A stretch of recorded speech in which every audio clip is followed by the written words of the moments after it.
What's going on, everyone? Jeremy here from TheQuartering, and looks like some new internal messages have leaked from the Joe Rogan kind of disaster with popular alt tech social media Twitter alternative Getter. I don't know how these messages got leaked because it seems like there's only like 2 people involved in it, but here we have. I mean, it's being reported on a couple different websites. This particular source is called Mother Jones. I don't know. It seems like a reasonable website, but also left-leaning from what I can see. But it doesn't really matter because the facts are the facts. And if these messages are real, it's another stain on Getter. Now, last night, the CEO of Gab went on Timcast IRL. I was out. I didn't see it, but I didn't see any disastrous clips floating around the internet, unlike the CEO of Getter, where there was several disastrous clips. And I saw a huge increase in following on Gab. I think I went from like 2.5 thousand followers to 3.2 thousand. That's like, what, a 30% increase overnight. So clearly there's a lot of people that were impressed by the offering.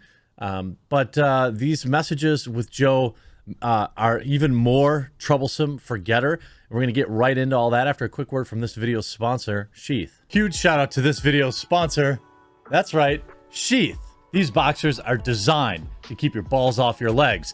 Sheath has 3 individual compartments to keep everything down there separate and cool and comfortable. And hey, since they've been a long-time sponsor, I've heard from many of you who have tried out Sheath and really love it. They were invented by a U.S. Army soldier who came up with the idea for Sheath during his second tour in Iraq, where it was hot as heck and his boys needed to breathe. And on top of all sorts of awesome designs for Sheath, they've added all sorts of winter items, hoodies, gator necks, and all sorts of base layers. Head on over to the link in the description and pin comment down below.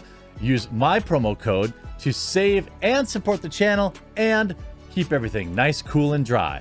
Now, Joe Rogan, got egg on his face, and he wasn't happy about it. Essentially, joining Getter and then calling them out immediately about kind of the fake follower accounts, which I called out from the beginning. I didn't like it.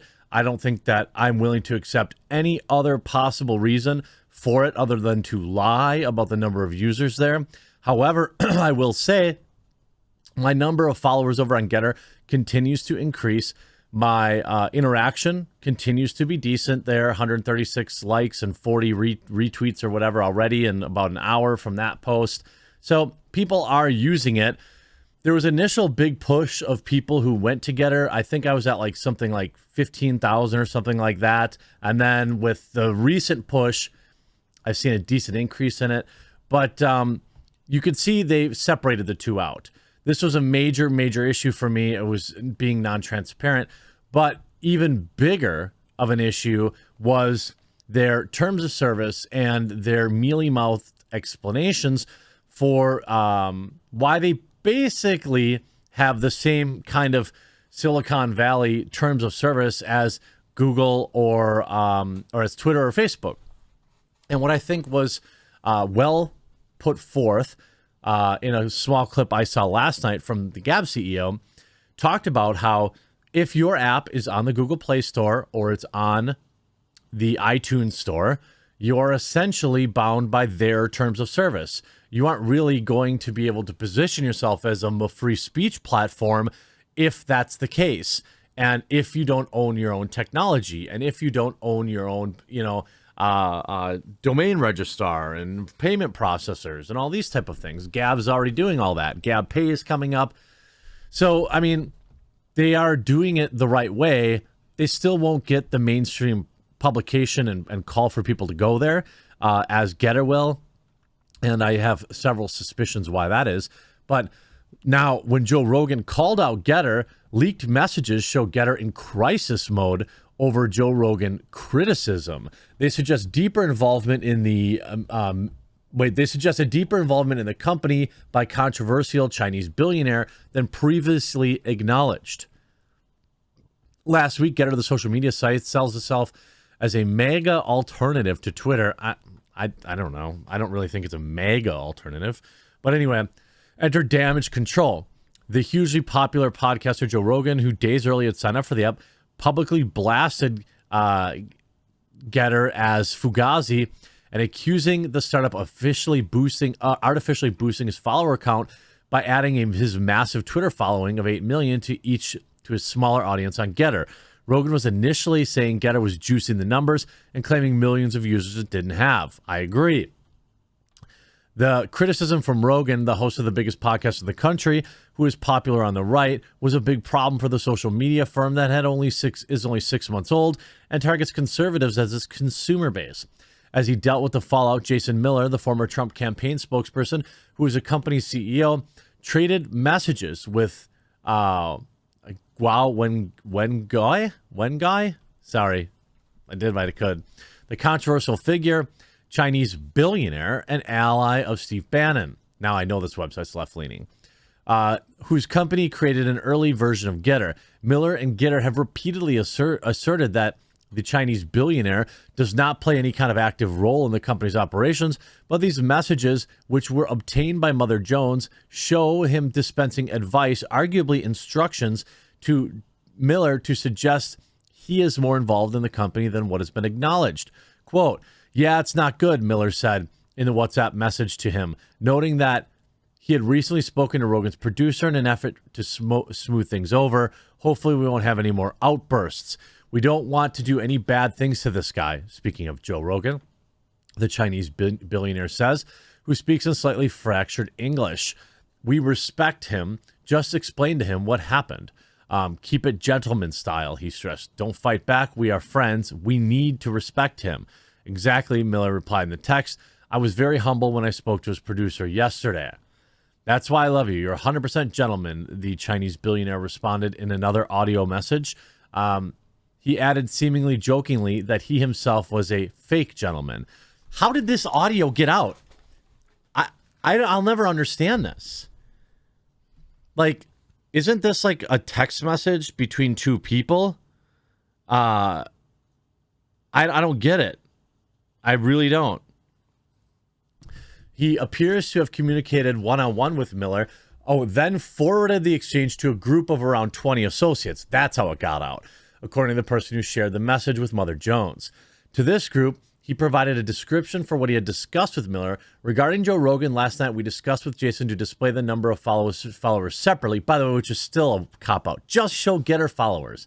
Literally no other social media website plays around like this. It's this weird thing that it was like some dude's idea and he's unwilling to get rid of it. He wrote in the WhatsApp chat, originally appeared in Chinese. The web version has been launched and the mobile version is being submitted. All the changes made, Jason should respond to the issue. An announcement to explain. The Chinese billionaire, who became a vocal critic of the CCP after fleeing to the U.S. in 2015, heads a constellation of commercial and nonprofit entities that he and Bannon describe as a whistleblower movement battling Chinese government corruption. Getter is based on a nearly identical social media platform application that the Chinese billionaire first developed called Getter with an ER, and before Getom. Getter was hosted on his streaming video site, GTV, before it was launched as a new corporate entity. From the start, Miller has claimed that he had little involvement, that Guo had little involvement with Getter, telling the Daily Beast that he had no formal role, had not contributed any money, and was not part of the day-to-day operations. Miller later told the Wall Street Journal that Getter's investors include his family's foundation, but he claimed that he didn't have any direct financial stake nor direct role in the business. He told the New Yorker that the story that appeared on January 11th that he does not have a direct personal financial stake in the social media company. Yet their WhatsApp exchange last week suggests a deeper level of participation by him in the company's affairs. Additionally, a legal document obtained by Mother Jones indicates a tight connection between the two.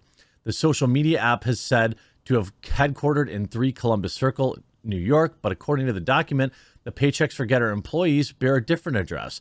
162 East 64th Street East, an Upper East Side building that houses the Chinese billionaire's commercial and nonprofit ventures. Shocking. That is also the address of what he calls the Himalaya Embassy, the new federal state of China, that supposed government in waiting dedicated to the CCP's overthrow. Now, just because he is Chinese and he's a billionaire, that doesn't mean he's like some sort of operative. He's clearly, clearly a vocal opponent to the CCP. But it is interesting. I don't say these things to have people get off Getter or to tell people to get on Gab. I have no financial stake in any of it. My only stake is that I want, and support alternatives to YouTube, Twitter, and Facebook. That's why I always talk about Minds, Gab, BitChute, Odyssey, Rumble, even Getter. Now, any alternatives are a good thing. And not everything's going to be the perfect solution, but anything that kind of creates new areas where people can get together is a win. Rogan had initially told his followers to rejoice when he joined Getter on January 2nd, and Getter touted his presence there, claiming that it brought a surge in new users, but actually using Getter appeared to frustrate Rogan, who lambasted the app and questions its metrics in January appearance on a podcast hosted by Tim Dillon. You have like 9 million followers on Getter, Dillon said to Rogan in remarks highlighted in the Daily Beast. It's not real, though, Rogan responded. Getter doesn't even have 9 million people. That's where the messed up stuff is. They take all my Twitter followers and then they port it over. Yeah, not good. These new audio leaks, definitely not good. And Joe Rogan's power continues to grow. And I hope he continues to be open to supporting alt tech, even after I think this one kind of... he might feel like it kind of blew up in his face a little bit. Like, I wonder if he's even posting on here. I wonder if he's even posting. Nope. He hasn't posted. He posted something on January 10th. Right around this time of these interviews.